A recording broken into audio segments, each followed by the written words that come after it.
Kabul से we returned, but then we returned via Delhi.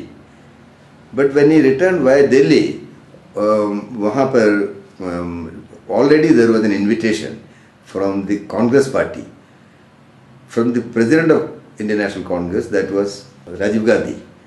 तो राजीव गांधी तो इनको नहीं जानते थे, लेकिन राजीव गांधी के मदर जो है, Rajiv Gandhi mother was a colleague of Bizenjo, and for those 4 days you know कि Bizenjo was a much sought after man in Delhi.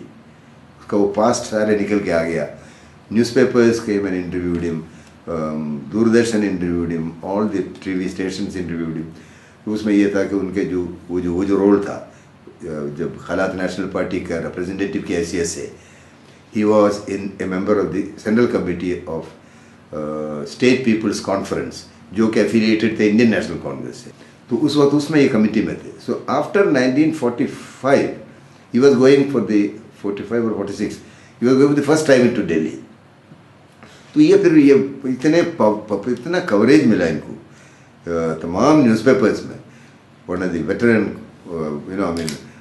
nationalist from Balochistan is here, and he is regretting the type of system that he is seeing here in a Congress. I mean, it is not that Congress leadership जिस जो वो छोड़ के गए थे ना. तो उनका वो था, बहुत सारे उनका उधर कि there was a Indian National Congress which was anti-imperialist, which fought for India's freedom.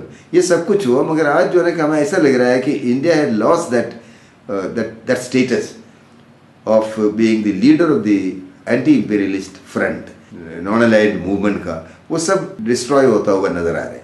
तो उन दिनों में ये था कि उन दिनों में उनका कम्युनिस्ट पार्टी का दोनों ग्रुप से, CPM से भी CPI का leadership came to meet him. और EMS नंबूदिरीपाल हुआ secretary general of the CPIM, वो खुद चल के आया. जब मीर साहब ने कहा कि भाई मैं खुद आऊँगा वहाँ पर आपसे मिलूंगा, उन्होंने कहा कि no, I will come there because you are senior to me in the communist party of India. तो 1941 में मीर साहब यहाँ के सिंध में कादर बख्श निज़ामानी उस वक्त पार्टी के सेक्रेटरी वाले थे, तो उन्होंने इनको यहाँ मेंबर बनाया था. So he was a member of the communist party in those days. बाद में खैर ठीक है, वो फिर नेशनलिस्ट मूवमेंट में चले गए. तो वो आकर उनके साथ लंबी चौड़ी बातें हुई. तो मीर साहब was actually telling them I mean you both तो आप दोनों बातें एक ही कर रहे हैं, तो आप ये दोनों अलग पार्टीज क्यों चला रहे हैं? आप लोग इकट्ठे होकर हमें दिखा दे तो कम से कम हमारे वहाँ जो है ना कि यही चीज़ें होगी. तो उन्होंने वो एग्जाम्पल बताया कि मैंने पाकिस्तान नेशनल पार्टी के अंदर 8-10 जो ग्रुप्स थे वो सबको उसमें हमने ले आया, and they were working with in the Pakistan national party as communist. वो they were influencing our decisions, वो ठीक है, मगर they were not destroying our unity. अच्छा, उसके बाद जो है ना कि इसके बाद ये हमने डिसाइड किया कि मुझे केरला जाना था. He return to Karachi.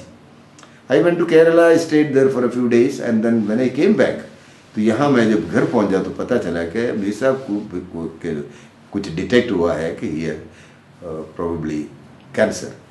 तो वो उनको बताया नहीं था इन लोगों ने, मस्ती खान के फैमिली वालों ने, जहाँ पर वो ठहरते थे यहाँ पर. तो लेकिन कि जब उनको शक था, जब मैं आया तो मुझे उन्होंने ये कहा कि भाई तुम एक काम करो, ये रूसियों को तुम जानते हो, तो तुम वहाँ ले जाकर इन्होंने कुछ रिपोर्ट शायद किया है, मुझे बता नहीं रहे. मुझे वो रिपोर्ट्स ला के दिए. रिपोर्ट्स मैंने सोवियत कॉन्सुलेट में दी. और क्योंकि मीर साहब जब मॉस्को में थे तो उनका एक चेकअप हुआ था, और उन्होंने भी उस वक्त बताया नहीं था, लेकिन बाद में हमें पता चला कि उनको मालूम हुआ था कि भाई ही हैड कैंसर का जो है ना आसार थे, पर उनको बताया नहीं था. तो ये चलता रहा उनका. फिर मेरा ख्याल है कि वो जो इलेक्शन के जो शौक था ना, that probably although he never showed it, तो that was also one reason कि जो उसको और डिटीरिएट होने की जो वजह शायद वो थी. बट समहाउ वो हमने वहाँ Soviet consulate they were kind enough to immediately send it to Moscow. वो जो पैनल्स जो डॉक्टर्स जो थे जिनको देखा था उनको भेज दिया. And we also send one set to India. वो इस तरह जो है कि इंडिया के अगर इंडिया में ट्रीटमेंट होता है तो जो है कि इंडिया जा सकते हैं. So it went to India and to Moscow also. अब वहाँ से जो है ना कि कोई जवाब हमें फ़ौरन तो नहीं आया, but in the mean time उनकी कंडीशन बहुत ख़राब होने लगी, वेरी फास्ट डिटीरियोरेशन.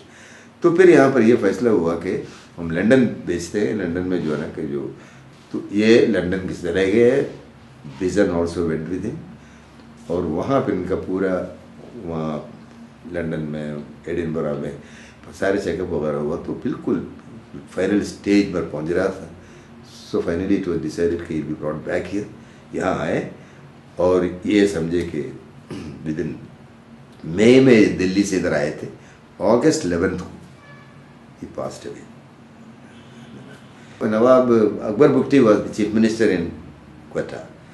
तो नवाब अकबर बुगटी जब इनका जो साहब की तबीयत बहुत ख़राब हो गई और then finally we shifted him to Mid East Hospital. तो मिड ईस्ट हॉस्पिटल में जब ये थे तो Akbar Bugti came to see him on the last 2 days earlier.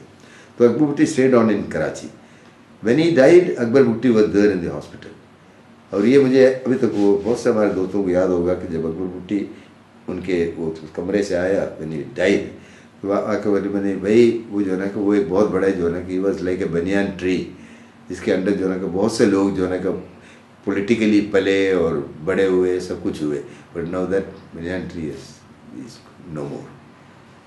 तो ये फिर वो उन्होंने पूरा RCD हाईवे को जो है ना कि पूरा ट्रैफिक फ्री रखा था. जब मीर साहब के यहाँ से बॉडी जब नाल गए तो नाल में फिर जब हम लोग सारे गए वहाँ पर, वहाँ ये था कि तमाम लोग और नेशनलिस्ट के तमाम ग्रुप्स, पाकिस्तान भर से ट्रेड यूनियन के लोग, कम्युनिस्ट पार्टी के लोग, दूसरे लोग, तीसरे लोग, everybody was there. I mean उनके जनाजे में. And he was buried behind the library which he was very fond of. He created it. वो लाइब्रेरी के पीछे ही लाइज बरीड. उसके बाद then we met the day after his burial. हम लोग जो है ना इसलिए कि सब वहाँ मौजूद थे, हमारे सेंट्रल कमेटी के लोग वगैरह, और ख़ास तौर से हमारे उसको सीनियर मोस्ट हमारे जो थे दैट वाज कसवर गर्देसी साहब. तो उनके वहाँ पर जो है ना कि फिर हम लोगों ने वहाँ फैसला ये किया कि भाई we will hold a convention, party convention. उसका कोई डेट हमने फिक्स किया था, वो क्वेटा में करेंगे. मेंबरशिप कैंपेन चलाएंगे फिर क्वेटा में. कन्वेंशन में कुछ नए लोग आए और वो नए लोगों में अब्दुल हफीज़ पीरज़ादा जो पीपल्स पार्टी का टॉप लीडर हुआ करते थे, he expressed his desire to join PNP.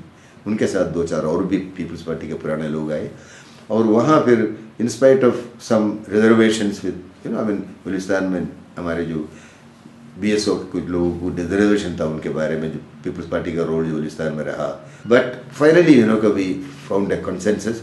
और वहाँ पर हमने विज़न को विज़न जो मीर साहब के जो एल्डर सन है उनको हमने प्रेसिडेंट इलेक्ट किया.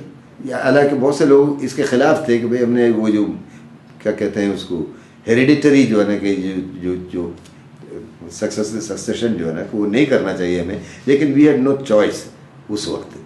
Abdul Hafeez Pirzada was the secretary general. And then फिर for 5-6 months there was a campaign by the new leadership. We all went to Punjab, हर जगह मीटिंगें करते रहे और कुछ हमें अच्छे रिस्पॉन्स भी मिला पार्टी के. अच्छा, इसके साथ साथ हमने ये भी कोशिश की कि जो अबॉर्टेड जो attempt to unite the nationalist progressive nationalist forces उसको भी रिवाइव करने की कोशिश की. तो we sought meetings with Wali Khan and ANP. उनसे मिले, बातें हुई and we tried our level best, but it just didn't come up. ना कोई ना कोई बीच में जो है ना कि कोई इम्पेडिमेंट्स जो है ना को आते रहे. तो ANP and PNP could not come together. वो इसी तरह चलता रहा. ये बात थी अब 89 की. अच्छा, उसके बाद हुआ ये है कि 90 का इलेक्शन हुआ. 90 का इलेक्शन आया. 90 का इलेक्शन आया तो PNP took full part in the election only in Balochistan. इसलिए हमारे पास यहाँ पर तो न कैंडिडेट्स थे, न हमारे कोई कॉन्स्टिट्यूंसी थी सिंध में या पंजाब में या फ्रंटियर में. तो बलूचिस्तान में पूरा जोर लगाया और बलूचिस्तान में वो सक्सेसफुल भी हुआ. उसकी वजह एक तो हमारे पार्टी की इतनी बड़ी पॉपुलैरिटी की बात नहीं थी. Actually it was a feeling of guilt by the voters of Makran and Turbat और ये झालावान वगैरह के जो वोटर जिन्होंने बिजनजो साहब को 2 सीट से हराया था 88 के इलेक्शन में. वो या तो उन लोगों को ये फीलिंग हुई कि भाई ये हमने बहुत गलत किया. तो बिजन was the candidate from Turbat constituency and Khuzdar, और दोनों से वो सबको हरा के जीत गए इलेक्शन. बहुत बड़े एफर्ट भी नहीं की बट इलेक्शन जीता. और इसी तरह और भी हमारे कैंडिडेट्स जीते और प्रोविंशियल उसमें 8-10 लोग हमारे पीएनपी के जो है ना उसमें इलेक्ट होकर आ गए. Now this was a chance for PNP to make its position, I mean consolidate its position. मगर वो जो है ना वो जो पीरियड था 90 के इलेक्शन के बाद 93 तक, फिर 93 में फिर इलेक्शन हुआ तो ये सारे हार गए. वो उसको because that was a I mean proof of I mean their failure या वीकनेस जो भी उनके जो शॉर्टकमिंग्स थे, वो शॉर्टकमिंग्स की वजह से फिर वहाँ पर जो है ना कुछ बन नहीं पाए. I don't want to comment on their performance. Had their performance been good they would have been elected in 1993, जो कि नहीं हुआ. तो 93 के बाद जो है ना कि उसका डाउनफॉल फिर हमारा जो है ना वो फिर आहिस्ता आहिस्ता जो है ना कि पीएनपी फिर टूट गई. फिर फ्रस्ट्रेशन लोगों में आ गई, लीडरशिप में भी आ गई. तो किसी ने किसी को ब्लेम किया, किसी ने किसी को ब्लेम किया और वो सारे उन दिनों में एक टेंडेंसी थी सारा फ्रैगमेंटेशन की तरफ. Nationalist forces were getting fragmented in Balochistan. पहले बलूचिस्तान नेशनल पार्टी बनाया, सरदार अताउल्लाह के साथ मिलकर बनाया, फिर सरदार अताउल्लाह से फिर अलग हो गए. सो ऑल दिस थिंग्स का वो लोग अच्छा. यहाँ फिर Pakistan national party was nearly nothing. यहाँ हमारे एक सिंध में कुछ एक लीडरशिप थी, जवान लीडरशिप, शाह मोहम्मद शाह, कमर राजपर, ये अबू बकर जरदारी, जो सिंध नेशनल स्टूडेंट्स फेडरेशन से आए थे, जो लोग अच्छे ऑर्गेनाइजर्स भी थे. तो सिंध में एक छोटा सा हमारे कुछ पॉकेट्स बने.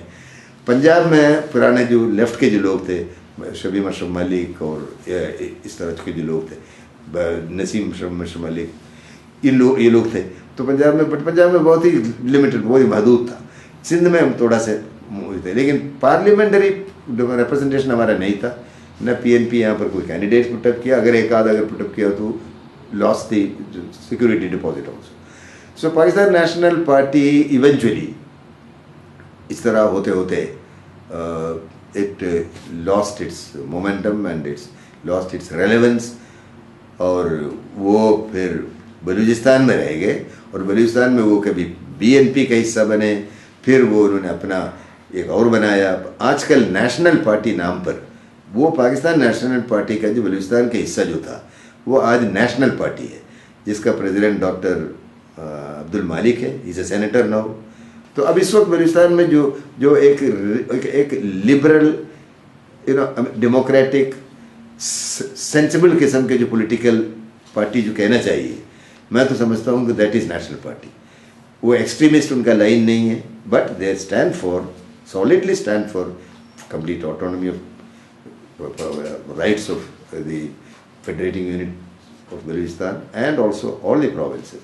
तो वो बड़ा वो एक किस्म का रीजनेबल टॉलरेंट किस्म का जो है ना कि नेशनलिस्ट पॉलिटिकल पार्टी है वो. और आजकल जो है ना कि वो लोग कोशिश भी कर रहे हैं कि भाई इसी टाइप के जो दूसरे फोर्सेस हैं सिंध में, पंजाब में, फ्रंटियर में, उनके साथ करके इसको एक पाकिस्तान लेवल की पार्टी बनाया जाए. तो ये है. अच्छा, इन्हीं दिनों में फिर हम लोग जो है ना हम लोग यहाँ पर पाकिस्तान नेशनल पार्टी जो हमारे जो रह गई थी यहाँ पर, जिसका यूसुफ मस्ती खान को हमने उसका प्रेसिडेंट इलेक्ट किया था, एवं इंफॉर्मेशन सेक्रेटरी. तो हमारा कुछ बातचीत फिर चली सोशलिस्ट पार्टी से और अवामी जमहूरी पार्टी से.